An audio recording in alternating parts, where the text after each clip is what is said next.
Yang menarik dari Sunan Ampel ini adalah cara mengajarnya, yaitu memberikan wejangan kepada santri-santrinya.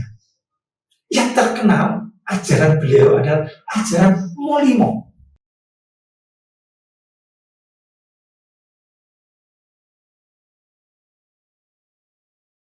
Assalamualaikum warahmatullahi wabarakatuh. Salam jumpa teman-teman sekalian. Pada kesempatan kali ini kita akan mengkaji, bercerita-cerita atau sharing tentang perjalanan Wali Songo dalam penyebaran agama Islam. Video sebelumnya kita sudah share kisah singkat Sunan Gresik atau Maulana Malik Ibrahim. Sekarang yang kedua, yaitu Wali Songo yang kedua, yaitu Sunan Ampel. Sunan Ampel ini nama aslinya adalah Muhammad Ali Rahmatullah atau dipanggil dengan Raden Rahmat. Beliau diberikan lahir awal abad ke-15, yaitu 1401. Ini dalam riwayat disebutkan seperti itu. Berasal dari Campah. Dari negeri Campah sana datanglah ke Pulau Jawa, yaitu Jawa Timur. Tapi sebelum itu beliau mampir dulu ke Palembang dan bisa mengislamkan salah satu adipati Palembang dan meneruskan perjalanannya turun ke Tuban langsung melakukan perjalanan ke Trawulan Majapahit, dan di Majapahit diterima dengan baik, diberikan tanah di Ampel, Surabaya. Di sanalah cikal bakal padepokan pesantren Raden Rahmat yang dikenal dengan Sunan Ampel, karena daerahnya adalah daerah Ampel di Surabaya, Ampel Denta. Inilah sepintas tentang Sunan Ampel.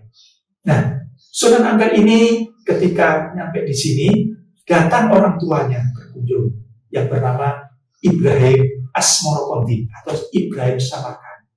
Sama mendarat di Tuban ketika melakukan perjalanan di Kecamatan Palang sekarang, tepatnya Desa Gesiharjo, daerah tepi pantai tepi pantai Pantura yang dilewati Jalan Dendeles sekarang ini. Beliau meninggal di sana dan dikuburkan atau dimakamkan di daerah Gesiharjo.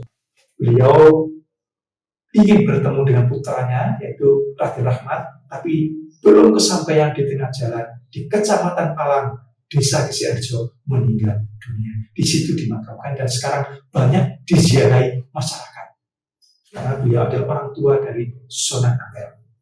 Nah, Sunan Ampel ini teman-teman bisa disematkan gelar yaitu gurunya para wali, karena Sunan Ampel adalah bapak dari Sunan Bonang, bapak dari Sunan Derajat, guru atau kiai dari Sunan Giri dan Raden Patah, yaitu Sultan Demak yang pertama. Makanya beliau bisa dikatakan adalah gurunya para wali, gitu Sunan Ampel ini.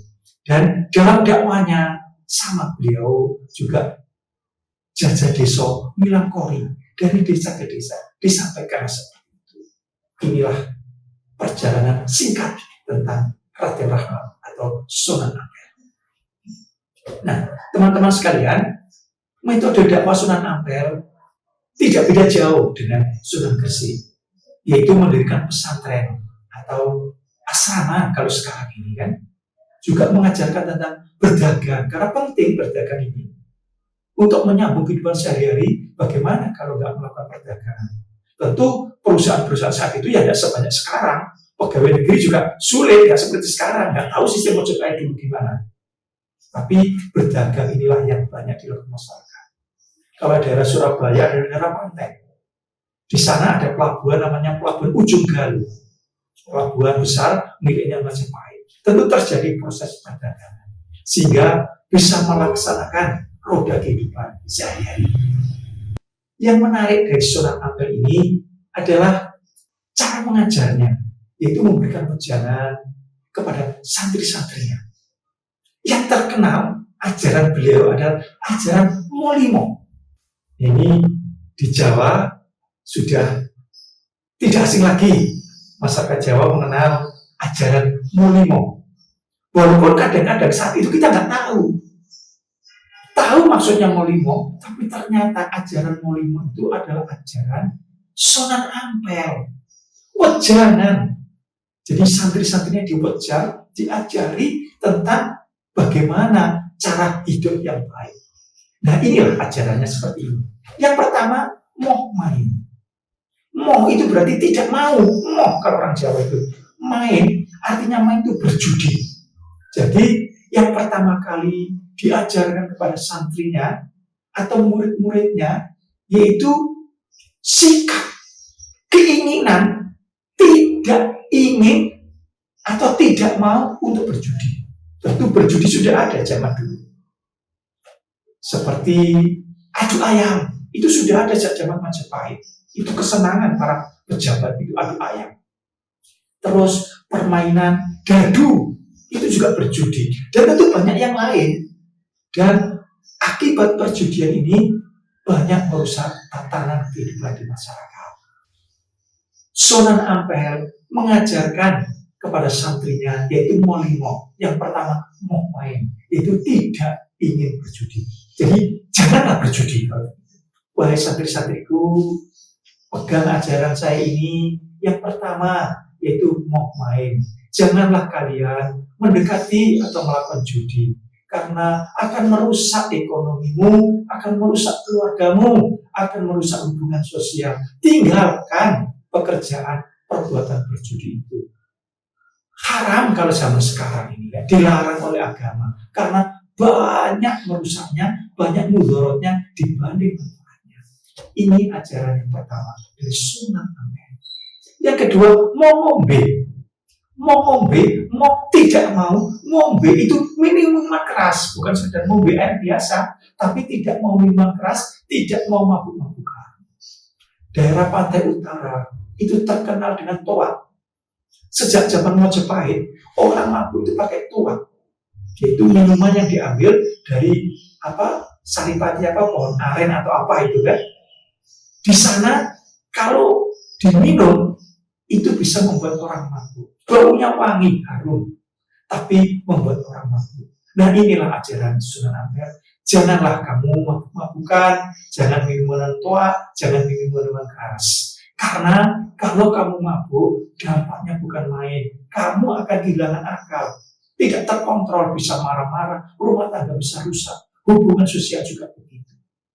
Maka tinggalkanlah pekerjaan mabuk-mabukan ini. Jadi mau ngombe, tidak mau berbuat mabuk-mabukan. Ini ajaran yang kedua Sunan Ampel kepada santrinya, jangan kepada murid-muridnya. Yang ketiga, wahai para santri, yaitu mau maling. Janganlah kamu mencuri. Tidak mau mencuri. Jadi jangan mencuri, karena itu merugikan orang lain, merusak hubungan sosial, dilarang oleh agama. Jangan mengambil yang bukan milikmu. Tinggalkan perbuatan seperti itu. Jadi ingat, yang pertama mau main, yang kedua mau ngombe, yang ketiga mau maling. Dan yang keempat, para santri sekalian, yaitu mau madan. Mau madan ini adalah mengisap candu. Berarti sudah ada zaman itu candu. Dan kalau sudah kecanduan, orang itu sudah malas bekerja, tidak mau beraktivitas yang lain, halu atau halusinasi, menghayal, tidak mau bekerja, badannya kurus, rumah tangganya hancur, ekonominya hancur, susah hidup itu. Maka tinggalkan atau mengkonsumsi atau menghisap candu, mau madan. Dan ingatlah yang kelima, wahai para santriku, para murid-muridku, yaitu mau madon. Mau madon itu adalah menunjukkan sikap tidak mau melakukan zina. Jadi mau madon itu, mau tidak mau madon itu berhubungan zina atau berhubungan dengan wanita lain yang bukan istrinya.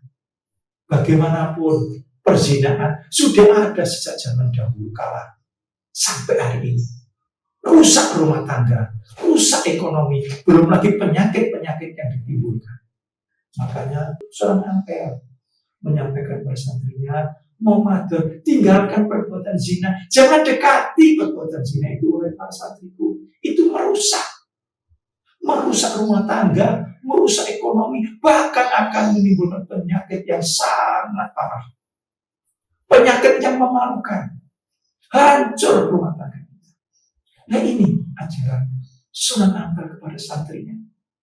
Molimo. Dan ini dari orang tua-tua di Jawa, bapak-bapak kita dulu, diajarkan kepada anak-anaknya itu. Termasuk pada waktu kecil diajari anak, ingat molimo loh, jangan melakukan molimo. Tapi nggak tahu waktu itu kalau itu ajaran Sunan Ampel, hanya ajaran wali, begitu saja. Tentu nggak seperti sekarang. Literatur untuk belajar itu terbuka lebar. Tinggal cari ajaran molimo adalah ajaran Sunan Ampel atau Raden Rahmat. Mau main, mau ngombe, mau maling, mau madat dan mau madon. 5 ajaran Sunan Ampel melegenda di masyarakat Jawa. Tentu sumbernya ya syariat Islam. Beliau adalah tokoh agama atau ulama besar agama Islam yang di Jawa dikenal dengan wali atau sunan. Karena menyebarkan agama di daerah Ampel Dento di Surabaya, maka beliau dikenal atau lebih populer dengan panggilan Sunan Ampel.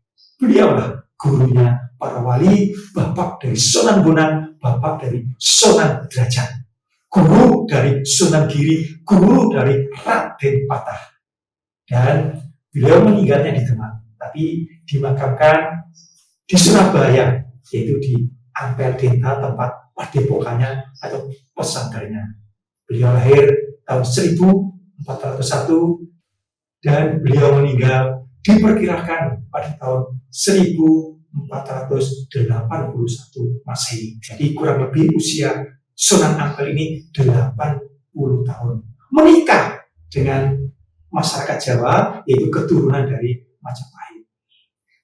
Berangkat masih muda, beliau masih berjaga menyampaikan ajaran agama, menikah dengan masyarakat setempat, masyarakat Jawa atau pribumi dari keturunan Majapahit, sampai meninggalnya di Surabaya, di Ampel. Betapa perjuangan Sunan Ampel ini totalitas untuk menyebarkan agama Islam. Dan sekarang kita rasakan jasa-jasa beliau. Dan sekarang di Ampel Surabaya, makamnya banyak dikunjungi masyarakat Muslim di seluruh Nusantara, bahkan dari mancanegara. Kembali roda perekonomian berputar, membawa berkah bagi masyarakat sekitar.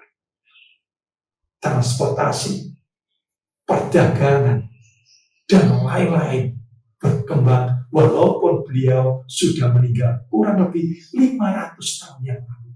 Tapi jasa-jasa beliau, berkah beliau ini masih dirasakan sampai hari ini. Dan siapa sih yang tidak kenal Islam di Indonesia sebagai masyarakat Islam terbesar di dunia?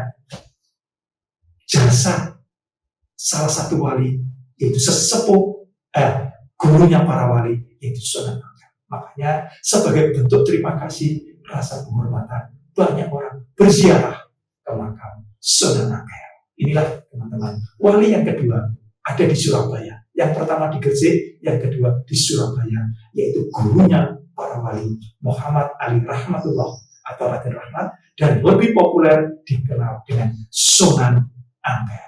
Bapak Sunan Bonang, bapak dari Sunan Derajat, guru dari Sunan Giri, dan guru dari Raden Patah, Sultan Demak yang pertama. Semoga informasi ini menambah wawasan kita semua dan membawa manfaat dan kebaikan bagi kita. Mohon maaf kalau salah dan kurangnya. Assalamualaikum warahmatullahi wabarakatuh.